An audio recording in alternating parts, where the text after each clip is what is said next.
नमस्कार, आप देख रहे हैं एनबी न्यूज और मैं हूं स्वाति चौरस और आप सभी का बहुत स्वागत है आपके अपने कार्यक्रम आपड़ू उत्तराखंड में।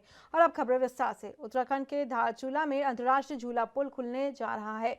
21 तारीख से 3 दिन के लिए ये पुल खुलेगा। भारतीय मूल के नेपाली पेंशनर्स के लिए नेपाल के अनुरोध पर धारचूला और जोलजीबी का पुल खोला जा रहा है। उप जिलाधिकारी धारचूला अनिल कुमार शुक्ला ने बताया कि नेपाल के अनुरोध पर पूर्व फौजी जो भारतीय सेना में या अन्य जगह काम कर चुके हैं उनकी सुविधा के लिए झूला पुल खोला जाएगा। पेंशनर्स को बैंकों से पैसा निकालने के लिए ये सुविधा नियमानुसार दी जा रही है, लेकिन इस फैसले का व्यापारियों ने विरोध किया है। व्यापारियों का कहना है कि वो पुल खोले जाने का विरोध नहीं कर रहे, बल्कि उन्हें जो नुकसान पुल बंद होने से हुआ है उसके बारे में सरकार को कई बार जानकारी दी गई, लेकिन कोई सुनवाई नहीं हुई है, इसलिए वो विरोध कर रहे हैं।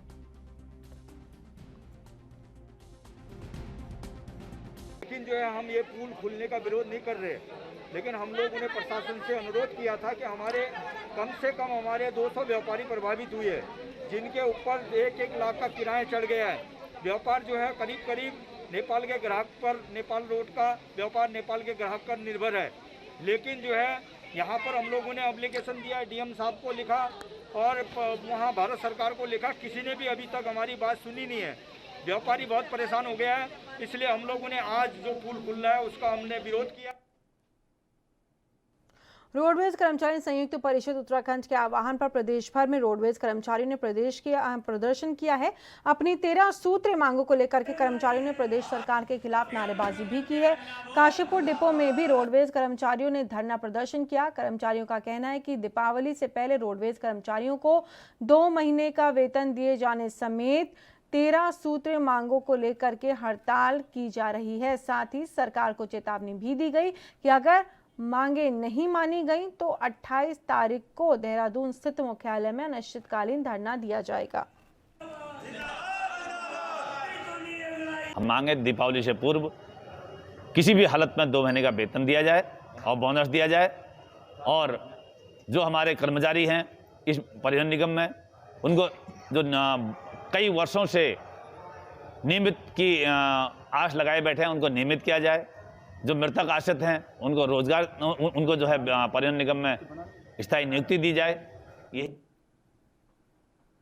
और हरिद्वार के सिडकुल थाना में पूर्व मुख्यमंत्री हरीश रावत के नेतृत्व में 3 दिन पहले परिक्रमा रैली निकाली गई थी, जिसको लेकर के 300 कांग्रेस कार्यकर्ताओं के खिलाफ कोविड-19 के नियमों का उल्लंघन करने के आरोप में मुकदमा दर्ज किया गया था। साथ ही किसान कांग्रेस के प्रदेश उपाध्यक्ष सुमित चौधरी और उनके 2 निजी अंगरक्षकों के खिलाफ आर्म्स एक्ट में मुकदमा दर्ज किया गया था, जिसके चलते कांग्रेस के वरिष्ठ नेता प्रदेश उपाध्यक्ष सुमित चौधरी ने बीजेपी विधायक कुंवर प्रणव सिंह चैंपियन पर तंज कसते हुए कहा कि वो चाहे जिस तरह का प्रदर्शन करे, सरकार या प्रशासन को वह नजर में नहीं आता, जबकि कांग्रेस की हर रैली पर इनकी नजरें टिकी रहती हैं और बिना किसी आरोप के उन पर मुकदमा दर्ज कर दिया जाता है। उन्होंने कहा कि सरकार अपनी मनमानी कर रही है और तानाशाही दिखा रही है, जिससे प्रतीत होता है कि सारे नियम और कानून सिर्फ कांग्रेसियों के लिए ही हैं।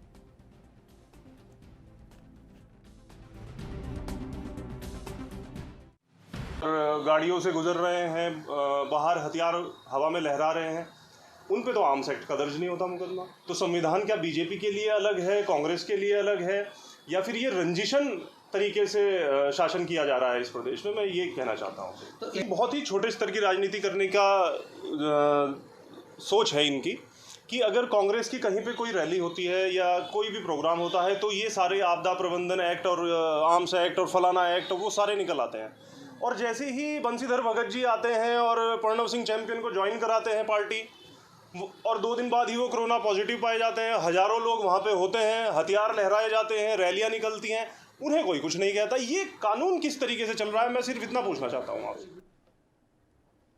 और वहीं उत्तराखंड की हल्द्वानी में सुशीला तिवारी अस्पताल में ओपीडी और ट्रॉमा की सुविधा शुरू करने के लिए 220 बेड का नया कोविड अस्पताल बनाने को लेकर शासन स्तर पर मंथन हो रहा है। बता दें कि राजकीय मेडिकल कॉलेज के तहत आने वाले एसटीएच में कुल 650 बेड है। एसटीएच में कोविड मरीजों के लिए 78 वेंटिलेटर भी हैं।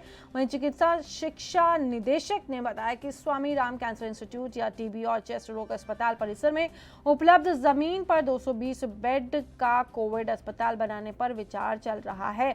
220 बेड का कोविड अस्पताल बनने के एसटीएच में सामान्य मरीजों के लिए ओपीडी की सुविधा शुरू हो सकती है।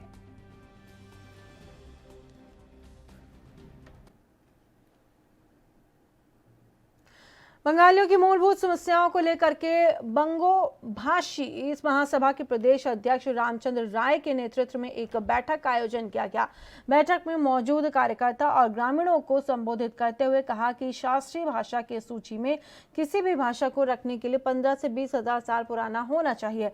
बंगाली भाषा 4000 साल पुरानी ऐतिहासिक मधुर भाषा है, लेकिन शास्त्रीय भाषा की सूची में इसको नहीं रखा गया। इसलिए हमारे संगठन की तरफ से बांग्ला भाषा को शास्त्रीय भाषा की सूची में रखने के लिए भारत के प्रधानमंत्री मोदी को एक ज्ञापन सौंपा गया और इस दौरान उन्होंने सरकार से मांग की है कि जल्द से जल्द बांग्ला भाषा को शास्त्रीय भाषा की सूची में रखा जाए। वहीं उन्होंने सरकार को चेतावनी दी है कि अगर जल्द से जल्द हमारी मांग पूरी नहीं हुई तो हमें मजबूर होकर उत्तराखंड विधानसभा गेट के सामने आमरण अनशन पर बैठना पड़ेगा।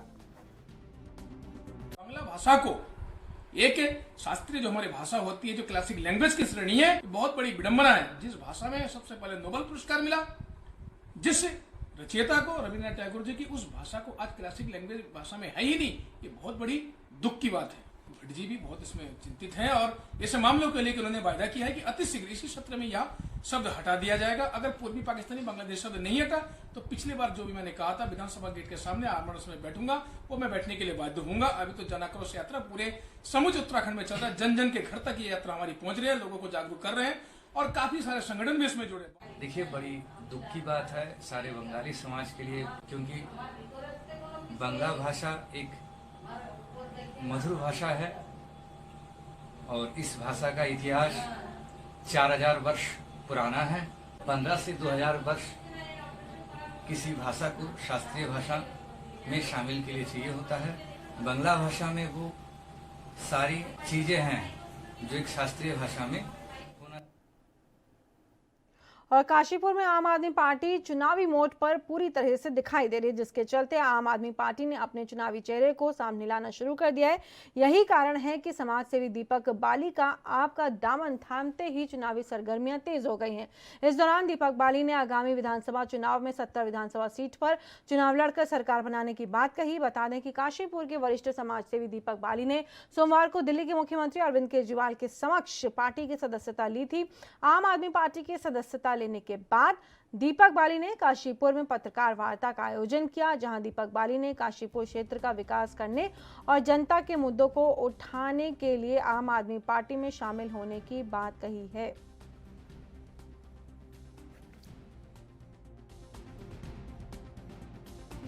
मैं अरविंद केजरीवाल जी और उनकी नीतियों से प्रभावित हूँ, क्योंकि जनता की लड़ाई वो लड़ रहे हैं लगातार और जनता के लिए काम कर रहे हैं और मैं उनके काम करने की राजनीति से प्रभावित हूँ, इसलिए आम आदमी पार्टी के साथ जुड़ा हूँ।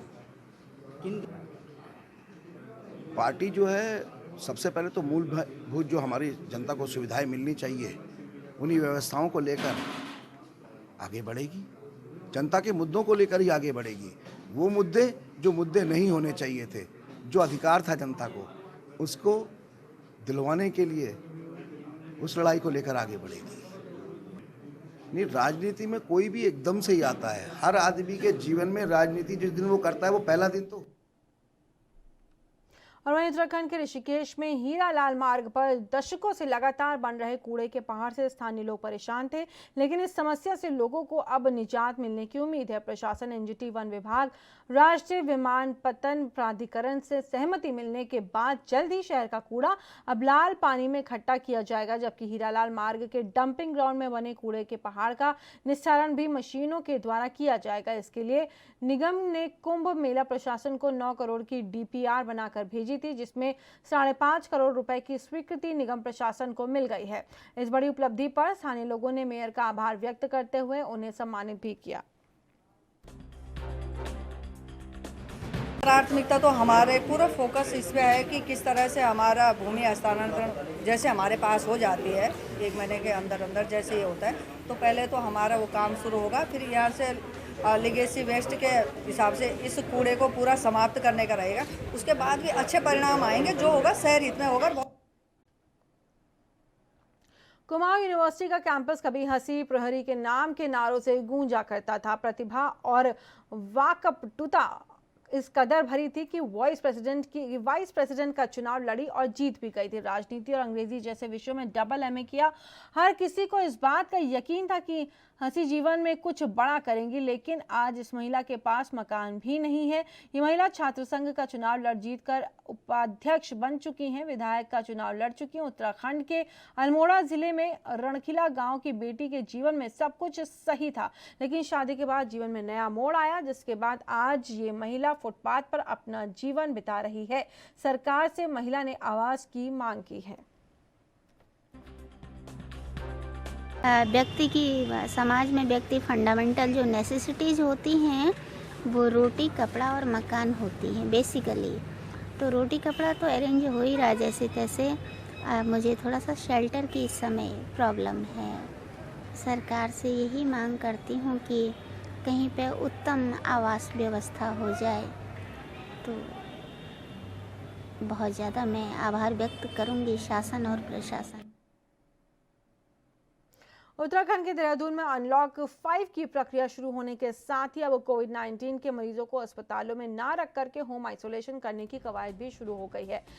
इसी को लेकर के राजधानी देहरादून में भी स्वास्थ्य निदेशालय ने खाका तैयार किया है। स्वास्थ्य निदेशक डॉक्टर अमिता उप्रेती ने बताया कि जहां अनलॉक 5 की प्रक्रिया शुरू हुई है, वहीं अब मरीज होम आइसोलेशन में रहना ज्यादा पसंद कर रहे हैं।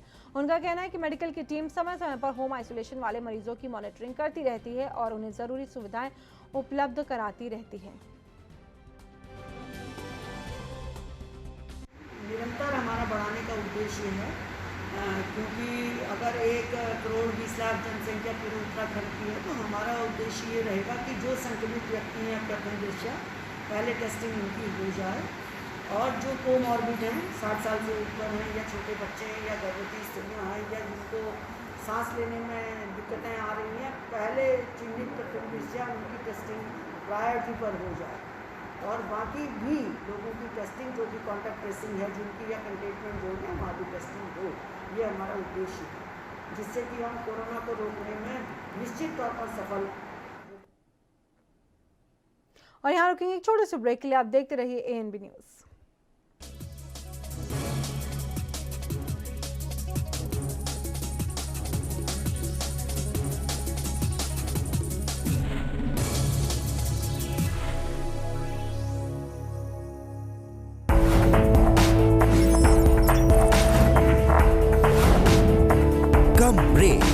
और ज्यादा खबरों के साथ देखिए ANB न्यूज़ इन चैनल नंबर पर।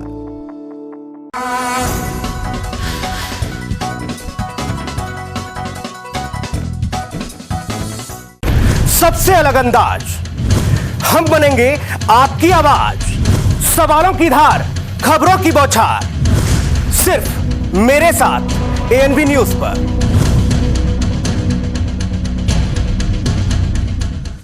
क्या आप दुबले पतले कमजोर हैं? आपकी सेहत नहीं बनती, भूख कम लगती है, वजन नहीं बढ़ता?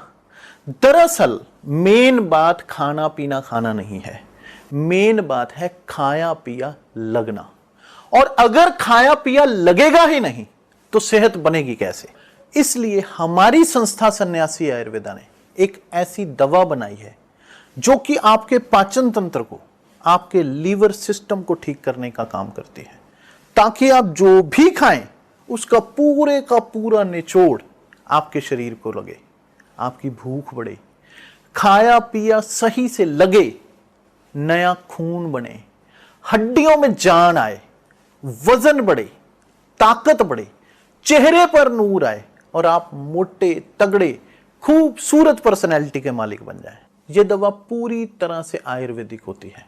इसका शरीर पर कोई भी साइड इफेक्ट, कोई भी नुकसान या दुष्प्रभाव नहीं होता। लड़के लड़कियां दोनों इसका इस्तेमाल कर सकते हैं और पहले 15 दिन के अंदर ही आपको इसका असर महसूस हो जाएगा। सिर्फ 650 रुपए की पूरे 1 महीने की दवा होती है और आप इसे घर बैठे 011 45 45 45 45 पर फोन करके दवा मंगवा सकते हैं।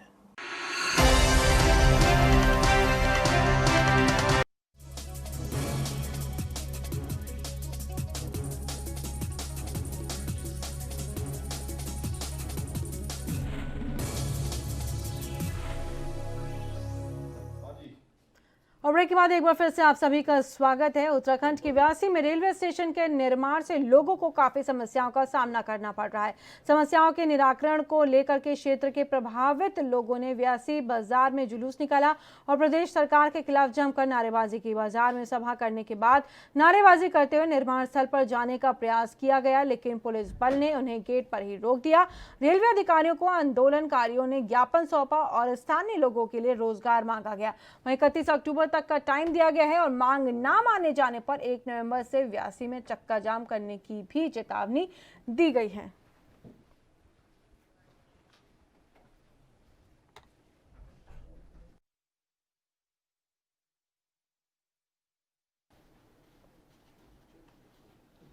और देहरादून में लगातार अतिक्रमण हटाओ अभियान चलाया जा रहा है। बता दें कि अनलॉक 5 प्रक्रिया शुरू होने के साथ ही अब देहरादून के व्यापारी अतिक्रमण हटाओ अभियान का विरोध करना भी उन्होंने शुरू कर दिया है। व्यापारियों का कहना है कि कोविड-19 लेकर व्यापार पूरी तरह से ठप पड़ा हुआ है, तो वहीं दूसरी ओर सरकार अतिक्रमण हटाओ अभियान शुरू करके व्यापारियों की कमर तोड़ रही। बता दें कि अभियान का अलग चरण ISBT से लेकर डांट काली मंदिर तक चलाया जा रहा है और व्यापारियों में इस अभियान को लेकर के काफी रोष है। इस दौरान क्षेत्रीय पार्षद रमेश कुमार का कहना है कि त्योहारी सीजन को ध्यान में रखते हुए सरकार का अभियान चलाना उनको चाहिए।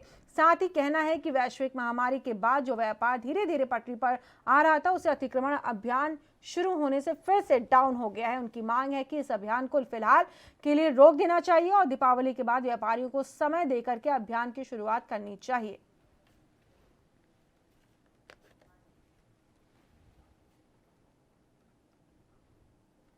और वहीं उत्तराखंड के टिहरी में कॉलेज प्रशासन की लापरवाही देखने को मिली है। दरअसल श्रीदेव सुमन उत्तराखंड विश्वविद्यालय बादशाही थॉल में प्रशासन की तरफ से किसी भी प्रकार की सुविधाएं नहीं दी जा रही, जिस वजह से बाहर से आने वाले छात्र छात्राओं को काफी परेशानियों का सामना करना पड़ रहा है। इस दौरान छात्राओं का कहना है कि कॉलेज में प्रोविजनल सर्टिफिकेट और डिग्री लेने के लिए कई घंटे लाइन में लगकर इंतजार करना पड़ता है और प्रशासन की लापरवाही के कारण उन्हें परेशानी भी उठानी पड़ रही है। यहाँ पर छात्र अपने काम को लेकर पहुंच रहे हैं, लेकिन यहाँ पर विश्वविद्यालय की तरफ से मात्र एक फीस काउंटर बनाया गया है, जबकि छात्राओं की भीड़ देखते हुए प्रशासन को 2 से 3 काउंटर बनाने चाहिए थे।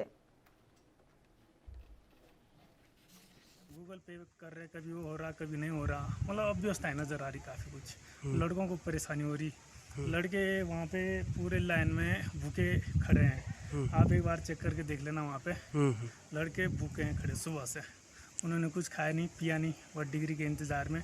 वो भी मिल रहा किसी को नहीं मिल रहा, फिर किसी की सेटिंग है तो इधर उधर से फटाफट अपनी डिग्री।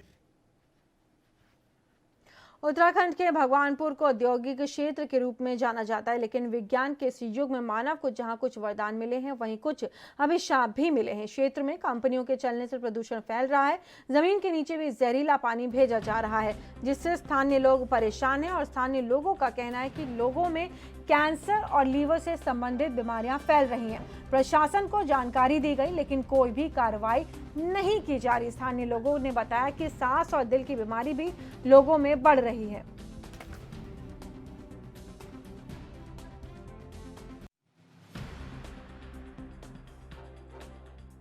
परेशानी उठानी पड़ रही है गरीब आदमियों को भी, और वैसे भी ये धुआं निकल रहा है, धुएं से आदमी बीमार हो रहा है और पानी नीचे भेज रहे हैं कंपनी वाले, उससे पानी खराब हो रहा है, लोग बीमार हो रहे हैं, बहुत दिक्कतों का सामना करना पड़ रहा है। और अधिकारियों को कोई शिकायत करते हैं, वो कोई कार्रवाई नहीं करते इन पर। कंपनियों से धुआं निकल रहा है, स्वास्थ्य के लिए हानिकारक है। इससे एक तो फेफड़ों की बीमारी होती है और सांस लेने की तकलीफ होती है, और ये जो धुआं निकल रहा है ये सभी के लिए बढ़िया नहीं है, बहुत गलत है। इसके लिए शासन को सख्त से सख्त कदम उठाने चाहिए ताकि सभी लोग स्वस्थ रह सकें और सुखी रह सकें। और जो पानी निकलता है इसका बहराबाद में और नीचे धरती में भी जा रहा है, चौबे में भी, वो पानी पीने लायक नहीं रहा जी। उससे यह वो सब पानी को पी रहे, जिस पर पैसे है वो तो आरओ लगा रखा, किसी ने कुछ कर रखा। अब ग्रामीण क्षेत्रों में हमारे गांव में ये कम ही लोग बेचारे जो बड़े हैं तो उन्होंने तो आरओ लगा रखे सब, ये बाकी मजदूर लोग हैं तो क्या कर रहे हैं, उसी पानी पी रहे हैं। सरफ जैसा पानी आ रहा है सर। इस पानी को पी कर तो और ज़्यादा हो रही है। इसमें बर्तनों में यूज कर रहे थे या कुछ भी कर रहे हो, हमने खुद देखा अपना पी कर। और वहीं काशीपुर के सुल्तानपुर पट्टी में उस वक्त एक बड़ा हादसा हुआ जब जालंधर से पीलीभीत जा रही प्राइवेट बस अनियंत्रित होकर के पलट गई। इस गंभीर हादसे में चालक, परिचालक समेत 3 लोग गंभीर रूप से चोटिल हो गए, जबकि 1 दर्जन अन्य यात्रियों को मामूली चोटें आई हैं। सूचना पर पहुंची पुलिस ने एम्बुलेंस से घायलों को उपचार के लिए CHC में भर्ती कराया। बता दें कि जालंधर से पीलीभीत जा रही निजी बस में करीब 41 सवारी मौजूद थी। नेशनल हाईवे पर सुल्तानपुर पट्टी मंदिर के पास मोड़ पर चालक अपना नियंत्रण खो बैठा, जिससे बस सड़क के बीचों बीच पलट गई। इस दुर्घटना में चालक, परिचालक और बुजुर्ग यात्री गंभीर रूप से घायल हो गए। वहीं बस में बैठे करीब 12 लोगों को मामूली चोट आई है।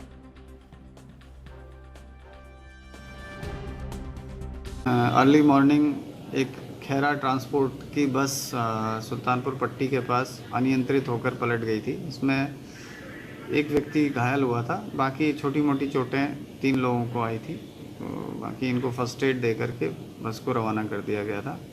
गंभीर स्थिति नहीं थी और कोई पुलिस को इसमें शिकायत भी प्राप्त नहीं हुई है। खैरा ट्रांसपोर्ट की थी, पंजाब से पीलीभीत जाती है पलिया। तो सुबह के समय जो ये संभावना जताई जा रही है कि इसकी थोड़ा स्पीड ज़्यादा थी, जिसमें ड्राइवर का नियंत्रण जो है वो उसने खो दिया था, इस कारण से ये पलटी। वहीं टिहरी विधानसभा नरेंद्रनगर के सलडोगी गांव में आज तड़के एक गुलदार को वन विभाग ने पिंजरे में कैद कर लिया। पिंजरे में कैद गुलदार को वन विभाग द्वारा रेस्क्यू सेंटर चिड़ियापुर शिफ्ट कर दिया गया है। यह गुलदार ठीक उसी घर के पास पिंजरे में कैद हुआ जहां 11 अक्टूबर को 7 वर्षीय स्मृति को गुलदार ने अपना निवाला बनाया था। बता दें कि 11 अक्टूबर को सलडोगी और 13 अक्टूबर को कसमोली में गुलदार ने 7 और 5 वर्षीय मासूमों को अपना निवाला बनाया था। क्षेत्र में दहशत का माहौल होने के कारण वन विभाग निरंतर कॉम्बिंग करते हुए गुलदारों को पकड़ने के लिए पिंजरा लगाए हुए हैं, जिसमें एक गुलदार आज पिंजरे में कैद हो गया। इससे क्षेत्र के लोगों को कुछ हद तक राहत मिली है। आपस में विभाग में संपर्क करने के लिए 5 किलोमीटर दूर जाना पड़ता है और सुबह आए रात को फिर उसी जहां पहली घटना घटी थी वहां पर बाघ ने रात भर दस्तक दी है तथा रात को 12 बजे दस्तक दी। उसके बाद 5 बजे वन विभाग के पिंजरे में बाघ कैद हो गया तथा वहाँ से पिंजरे में कैद करके वन विभाग उनको वहाँ से ले गया, जिसमें से कि एक बाघ को जो है वन विभाग ने मार दिया था और आज एक प्रातः तड़के उन्होंने पिंजरे में उसे पकड़ा। लेकिन अभी भी गांव वालों में दहशत का माहौल बरकरार है और लोगों ने अभी भी कई बाघों को घूमते हुए देखा है, जिसको कि वन विभाग को उन्हें पकड़ना चाहिए।